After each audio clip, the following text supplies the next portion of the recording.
Welcome to my YouTube channel.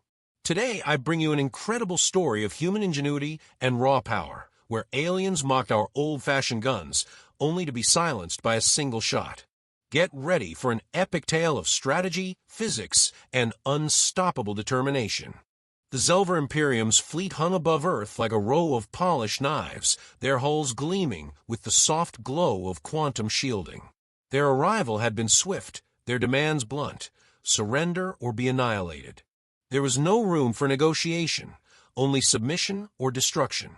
On board the USS Independence, the primary orbital defense station, Captain Jackson Cole stood with his arms crossed, watching the alien admiral's broadcast play across the war room's central display. The Zelver leader, a sleek, silver-skinned being with sharp, bird-like features, wore an expression that could only be described as amused contempt. Humans, the Admiral's voice carried the weight of a civilization that had never lost a war. Your reliance on outdated projectile weapons is laughable. Your species is primitive. Surrender, and perhaps we shall allow some of you to serve in lesser roles within the Imperium. Cole clenched his jaw. He had heard arrogance before, but the Zelver took it to another level. Beside him, Dr. Elias Carter remained silent, his gaze fixed on the data streaming in from Earth's latest and utterly ineffective attempt at resistance. The Zelver had allowed them a demonstration, a chance to strike first. It had been humiliating. Missiles had been launched, streaking through space like defiant fists, only to shatter against invisible barriers. The quantum shields dispersed kinetic energy as effortlessly as they absorbed directed energy weapons. The Zelver ships had barely registered the attack. "They don't even see us as a threat," Carter murmured. Gunnery Sergeant Mike Rawlins, standing near the back of the room, exhaled sharply through his nose. "Yeah, well, that makes two of us." A chuckle went around the room, dry and humorless. No one wanted to admit it, but Rawlins was right. The Zelver had no reason to respect them. Humanity had been at war with itself for centuries, refining weapons and tactics against its own kind, but that meant little against an enemy that operated on an entirely different level of technological superiority. Commander Daniel Briggs leaned over the console, scanning the reports. "Their shields are holding steady. We're throwing pebbles at a damn hurricane." Carter tapped the side of his glasses, calling up a secondary screen filled with energy readings. "They aren't just holding steady. They're optimized for energy-based attacks, lasers, plasma, directed EMP. They deflect and absorb on contact." He glanced at Cole. "But they haven't faced pure kinetic impact at extreme velocity." Cole narrowed his eyes. "What are you saying?" Carter hesitated, then straightened. "I'm saying we've been thinking too much like them, trying to beat them with technology they've already accounted for. Their defenses are designed to counter advanced warfare. They've evolved past conventional ballistics because, in their minds, it's obsolete. But physics doesn't get outdated." He turned to Rawlins. "How many foot-pounds of force does a standard .50 caliber round deliver?" Rawlins frowned. "Depends on the load, but you're looking at somewhere around 13,000 joules." Carter pulled up a series of calculations, his fingers moving rapidly across the display. "Now scale that up. What if we stop trying to burn through them and instead punch through them?" The war room went silent. Briggs crossed his arms. "You're suggesting we take a step back in weapons development? Abandon energy-based offense for dumb slugs?" Carter's expression hardened. "Not dumb. Engineered. Think about it. Their shields are built to react to directed energy, something that propagates in a predictable manner. But a physical object moving fast enough? That's not energy. That's mass. And mass, combined with velocity, doesn't care about fancy alien tech." Wolf, silent until now, finally spoke. "You're talking about railguns." Carter nodded. "Or something bigger." Rawlins rubbed his jaw. "If this works, it's going to piss them off." Cole's lips curled into a humorless grin. "Good." The war room shifted from quiet contemplation to controlled urgency. New calculations flooded the displays, feasibility assessments running alongside weapon schematics that had been considered outdated decades ago. Carter worked quickly, refining equations, adjusting power requirements. The numbers were staggering. A projectile moving at over 30,000 meters per second would deliver an impact force that even quantum shields couldn't dissipate in time. Briggs exhaled slowly. And we have the tech to pull this off. Wolf nodded. We've been messing with railguns for years. The Navy's been testing prototypes, but nothing on the scale we're talking about. We'll need something planetary mounted. Something with enough power to fire a slug the size of a car at near-relativistic speeds. Carter leaned forward. The Titan Spear. Cole raised an eyebrow. He had heard whispers about the project, a last-ditch planetary defense initiative that had been shelved due to impractical power demands.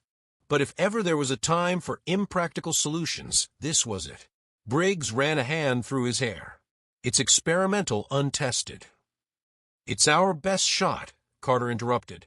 Cole turned back to the display, watching the Zelver ships drifting in Earth's orbit, their captains likely laughing in their sterile, high-tech war rooms. They thought they had already won. He intended to prove them wrong. The Nevada test site stretched out in all directions, a barren landscape scarred by decades of military experimentation. Under the blazing sun, a convoy of armored transports rumbled toward a reinforced underground facility, carrying the minds and muscle behind what could be humanity's only chance at survival. Inside the lead vehicle, Captain Jackson Cole sat with arms folded, his gaze locked on the horizon.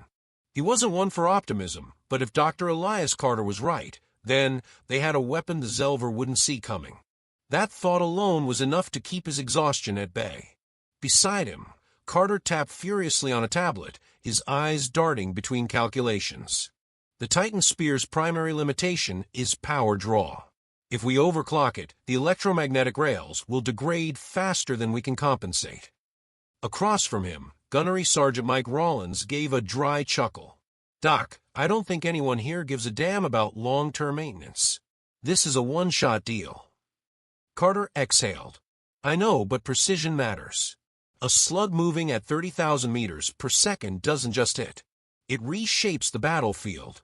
If we miss by even a fraction of a degree, we're putting a hole in the wrong piece of sky. The convoy slowed as it reached the entrance to an underground complex, its blast doors layered with protective plating thicker than anything in conventional use. The facility had been decommissioned years ago, a relic of an arms race that never came to fruition until now.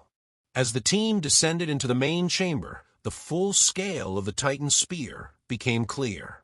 The weapon was a monolith of steel and superconductors, a rail system stretching half a mile, its firing chamber reinforced to withstand the unimaginable stresses of launching a projectile at near-relativistic speeds. Even dormant, it carried an aura of barely contained destruction. Colonel Adrian Wolfe stood near the control platform, arms clasped behind his back. We don't have time for perfection, he said, his voice cutting through the hum of activity. The Zelver won't wait for us to get everything polished. Carter stepped forward, unshaken. Then let's make sure our first shot is our last. Engineers swarmed the platform, running final diagnostics. Power conduits groaned under the strain as the railgun systems activated for the first time in years. The facility's lights flickered as energy diverted to the weapon's capacitors, feeding the monstrous demand of what was about to be unleashed. Commander Daniel Briggs scanned the readouts. Charging sequence initiated. Projectile prep is green. He glanced at Carter. You still sure about using tungsten carbide? Nothing exotic, Carter confirmed. The moment we start overcomplicating things, we introduce variables. Pure kinetic impact is the one thing they can't shield against. A dense, unpowered slug is exactly what we need. Wolfe nodded. And if it works, they'll never underestimate us again. Cole stepped up to the observation platform, staring at the Titan Spear's barrel. First, we need to make sure it works at all. The tension in the room thickened as final checks ran their course. Outside, the sky darkened as the sun dipped below the horizon. The Zelver were still holding position, their fleet motionless, waiting. They weren't in a rush. They believed victory was inevitable. Carter's fingers hovered over the control panel. Target locked. Firing in 3, 2. The underground facility trembled as a deep, resonant tum shook the walls. The rail gun expelled its payload in a flash of white-hot plasma, the slug accelerating so fast that it ignited the air within the barrel before it even left the weapon. All eyes turned to the screen, tracking its trajectory. The projectile rocketed through the atmosphere, piercing the stratosphere in seconds. A decommissioned orbital platform, its sensors and cameras still functional, had been set as the target. A moment later, the feed cut out. The station had been obliterated. Rawlins let out a low whistle. Well, damn. Briggs examined the data streaming in. Impact velocity confirmed. That thing didn't just hit, it went through. Carter exhaled sharply, shoulders relaxing for the first time in hours. We just turned Newtonian physics into a planet killer. Cole turned to Wolf. Now, we make sure the Zelver are standing in the right place when we pull the trigger. The Titan spear had proven itself. Now they had to get the enemy to underestimate them just long enough to line up the shot. The Zelver fleet moved into final position, their confidence so absolute that they didn't bother deploying evasive formations. They had watched humanity struggle, observed their weapons fail, and concluded there was no need for caution. Their warships hovered in a perfect battle array, a gleaming wall of destruction aimed at Earth. On board the USS Independence, Captain Jackson Cole stood at the command console, his expression unreadable as he watched the alien vessels drift into the trap. The Titan Spear's targeting system ran silent in the background, refining calculations waiting. From his station, Commander Daniel Briggs kept his voice low. They're broadcasting again. Cole nodded, already knowing what was coming. The holographic display flickered to life, and Admiral Velos appeared, his silver-plated armor gleaming under the artificial light of his command chamber. His expression carried the same amused disdain it always did. "Humans," Velos began, his tone dripping with condescension. "You have wasted our time long enough. Your resistance is pathetic, your tactics primitive. Your weapons belong to a forgotten age. But if you insist on playing at war, we will end this swiftly." Cole didn't answer. He just stared at the alien admiral, letting the silence hang heavy. Velos tilted his head slightly, as if confused by the lack of response. "No last words, Captain? No desperate plea for mercy?" Cole exhaled slowly, his fingers tapping against the console. Fire. Deep beneath the Nevada desert, the Titan spear roared to life. The facility shuddered as the railgun unleashed its payload, sending a tungsten carbide slug hurtling through the atmosphere at unfathomable speed. Within seconds, it had broken through the mesosphere, streaking toward its target like a spear cast by the gods. The Zelver had no warning. No alarm sounded. Their shields, designed to counter directed energy, did not register the projectile as a threat. By the time their sensors detected it, it was too late. The slug struck the Zelver flagship dead center. For a fraction of a second, nothing happened. Then, like glass meeting a hammer, the vessel shattered. The projectile did not stop. It tore through bulkheads, through energy cores, through alien alloys thought to be indestructible. The ship didn't just explode. It came apart, fragmenting into molten debris before anyone on board had time to react. And the slug kept going. The second ship in the formation, positioned directly behind the first, was hit before its crew could process the destruction in front of them. The impact ripped through its engines, igniting a chain reaction that turned the vessel into a fireball. The third ship barely had time to adjust its course before the slug reached it, tearing a gaping wound through its midsection.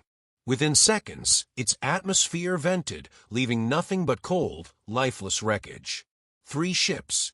3 capital-class warships, each one capable of reducing a city to dust, erased from existence in a single, unrelenting strike.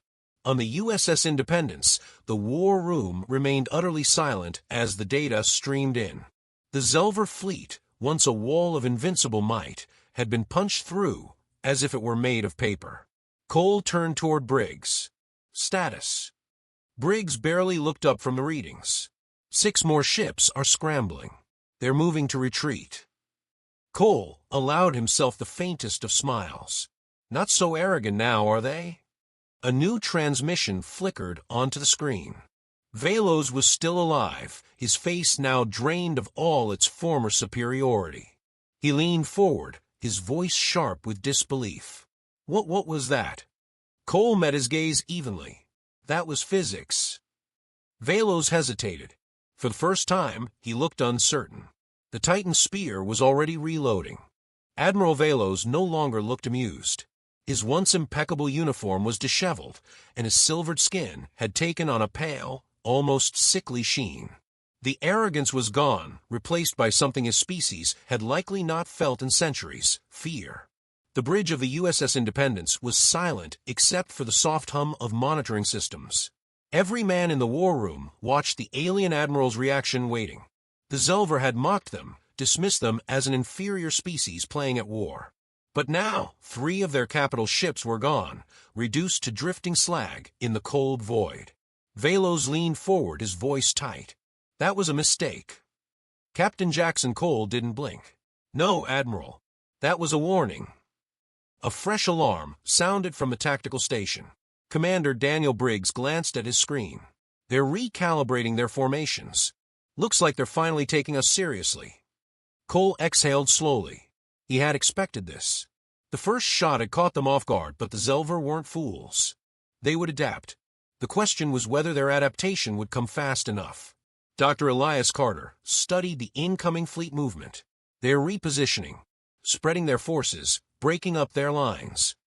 His fingers moved across his display, analyzing energy readings. They're reinforcing their shields. Looks like they're trying to extend quantum dispersion fields around their ships in overlapping patterns. That might let them absorb the next impact. Gunnery Sergeant Mike Rollins scoffed. They can try. Briggs checked his readouts. Titan spear is reloaded. Capacitors are charged. He turned to Cole. Just say the word. Velos bared his teeth. If you fire again, we will. Cole cut him off. You'll what, Admiral? Destroy us.